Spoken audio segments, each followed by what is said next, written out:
তিনটি শক্তির ত্রাসস্পর্শ, তিন শক্তি একত্রিত হয়েছিল বাংলাদেশে এই ক্লেপ্টোক্রেসি বা যেটাকে চোরতন্ত্র বলে বা লুটপাটতন্ত্র বলেন কেউ।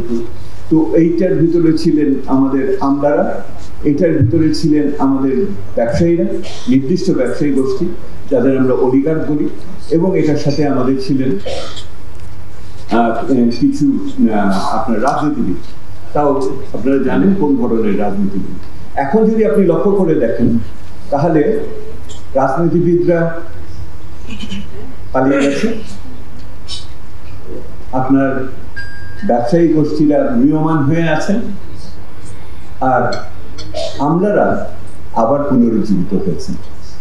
সো আমরা দেখছি যে এটা আমি বলেছি যে রিসার্জেন্স অফ দ্য ব্যুরোক্রেসি আমরা দেখছি আবার, এবং একই সাথে আমরা দেখছি যে the political actors and the chamber leaders still remain very shy and subdued. This is not good for the economic interactions and in terms of delivery.